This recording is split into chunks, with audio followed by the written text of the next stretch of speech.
General Bajwa ने वो पाकिस्तान से किया जो दुश्मन ना कर सके। इस मुल्क को एक मजबूत फौज के इदारे की जरूरत है।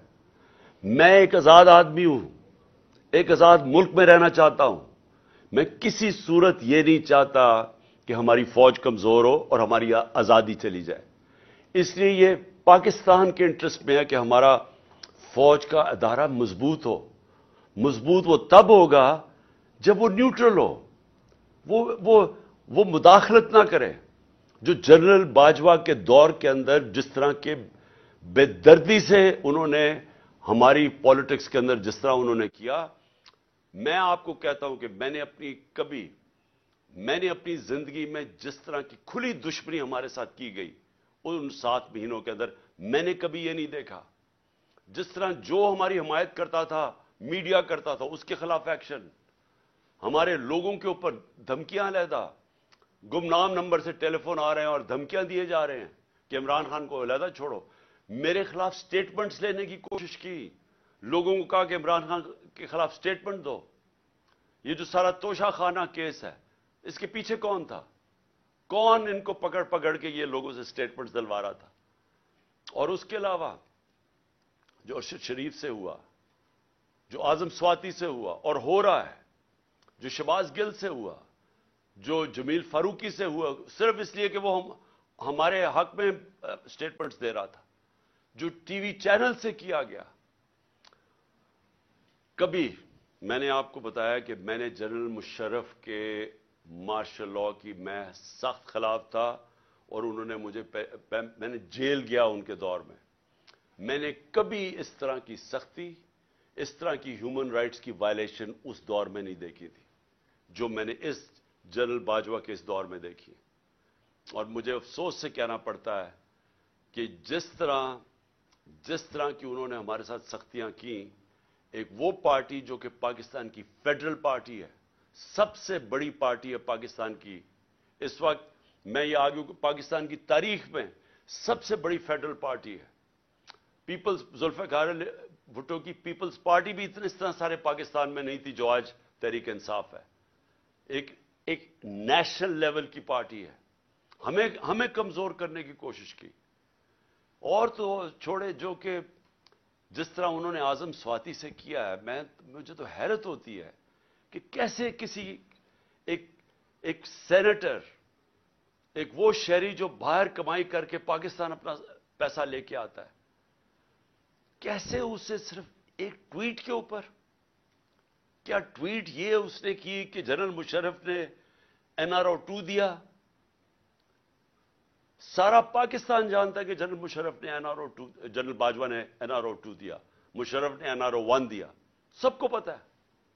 हमें कई दफा उन्होंने कहा जब हम गवर्नमेंट में थे कि जी छोड़ दें, एहतसाब को छोड़ दें, इक्तिसादियात के ऊपर कॉन्सेंट्रेट करें, इकोनॉमी पे कॉन्सेंट्रेट करें, एहतसाब को भूल जाएं।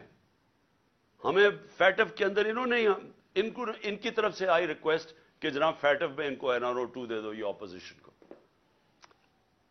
तो हमें तो पता है कि एनआरओ 2 किसने दिया।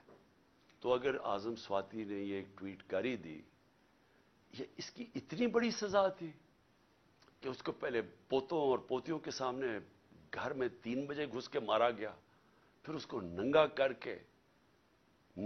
करके आईएसआई ने उसको मारा अलहदा, और उसके बाद उसको जो कैसेट उसकी बीवी और बेटी को दी गई वो गंदी कैसेट, और उसके बाद अब उसके ऊपर 30 केस और कर दिए।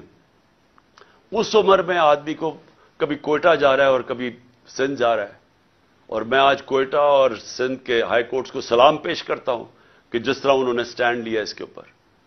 लेकिन क्या ये एक महज़ब माशरे में, एक डेमोक्रेटिक माशरे में होता है? ये तो डिक्टेटरशिप में भी इतना बुरे हालात नहीं थे।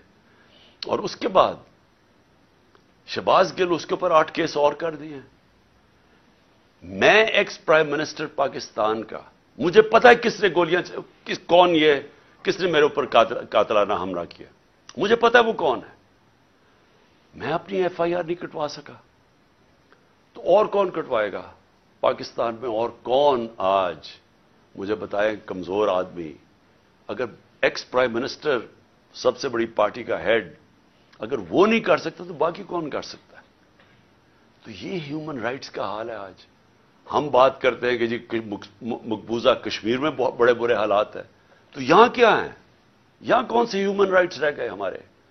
اور مجھے بڑے افسوس سے کہنا پڑتا ہے، میں پوری ریسپیکٹ سے میں اپنی اعلیٰ عدلیہ سے پوچھنا چاہتا ہوں کہ دیکھیں، اگر آپ ہمارے فنڈامنٹل رائٹس کی، اگر آپ ان کی حفاظت نہیں کریں گے تو اور کون کرے گا؟ کیوں کوئی باہر سے آ کے ہمیں کرے گا؟ ہم بار بار یہ کہہ بیٹھے ہیں، ارشد شریف کی والدہ کی فریادیں سنیں، ہمیں پتہ ہے اس بیچارے سے کیا ہوا ہے.